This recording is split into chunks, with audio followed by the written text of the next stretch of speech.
আসসালামু আলাইকুম সম্মানিত ভিউয়ার্স, সাফি অনলাইন স্কুলের পক্ষ থেকে আপনাদের সবাইকে শুভেচ্ছা। ফার্মেসি ট্রেনিংয়ের নতুন একটা টপিক নিয়ে চলে আসলাম। আজকের বিষয়টা হলো কিট, যার কম্পোজিশন হচ্ছে মিফেপিস্টোন প্লাস মিসেপোস্টল। মিফেপিস্টোন 200 mg, মিসোপোস্টল 200 microgram. এটা জিসকা ফার্মাসিউটিক্যাল লিমিটেড কর্তৃক তৈরি এবং বাজারজাতকরণ করা হচ্ছে বাংলাদেশে। এতে 5টি ট্যাবলেট থাকে, এমআরপি 300 টাকা। গর্ভধারণের 9 সপ্তাহ বা 63 দিনের মধ্যে মাসিককে নিয়মিতকরণ করতে এই কিটটি ব্যবহৃত হয়।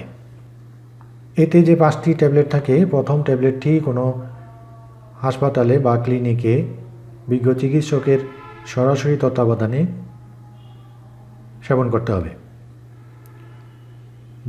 ট্যাবলেটটি মুখে খেয়ে ফেলতে হবে পানির সাহায্যে।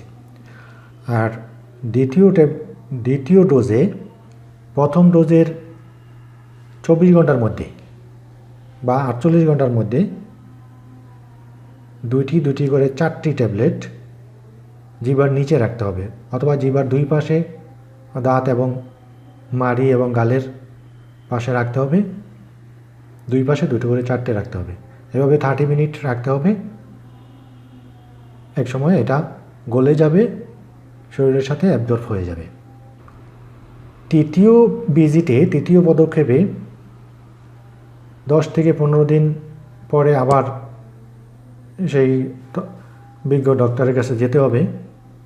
তিনি পরীক্ষা নিরীক্ষা করবেন যে প্রথম 5টি ট্যাবলেট হওয়ার পর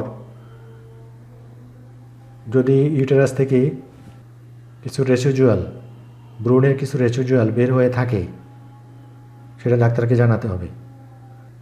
প্রথম 4টি ট্যাবলেট খাওয়ার পরই 3-4 দিনের মধ্যে রক্তপাত হওয়ার কথা এবং ভ্রূণটি নষ্ট হয়ে বের হয়ে আসার কথা বেজানা দিয়ে। তো 10 থেকে 14তম দিনে ডাক্তারকে জানাতে হবে।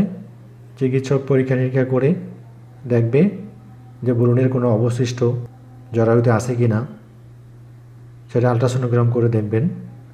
যদি দেখা যায় তাহলে অস্ত্রোপচার করেও বের করতে হবে।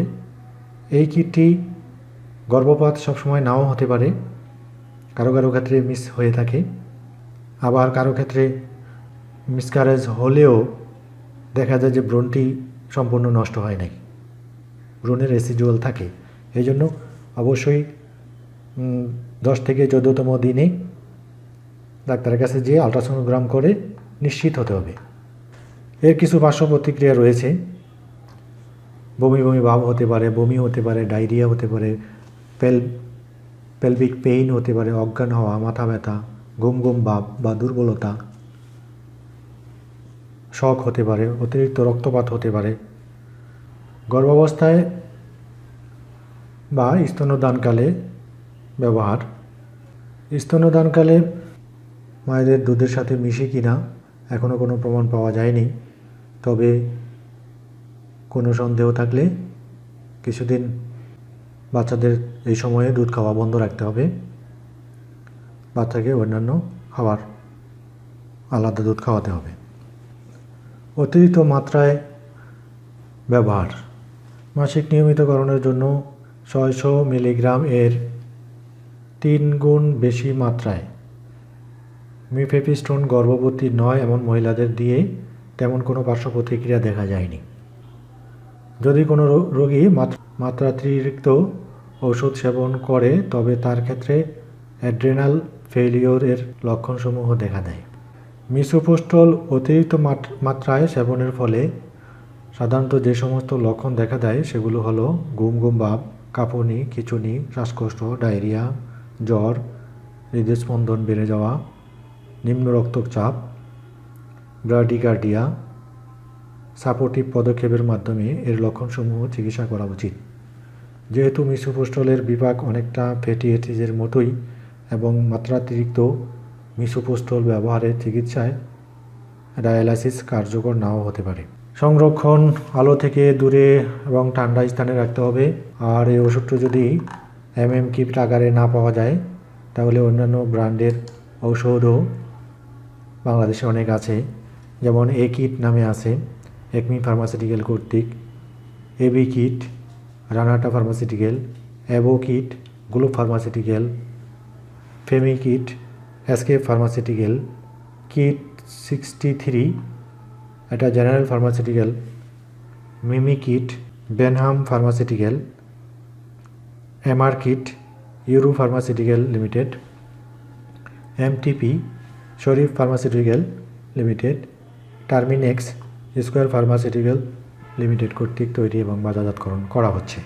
প্রতিটি ট্যাবলেটই অর্থাৎ এখানে 5টি করে ট্যাবলেট থাকে, প্রতিটি প্যাকেটের দাম 300 টাকা এমআরপি ধরা হয়েছে।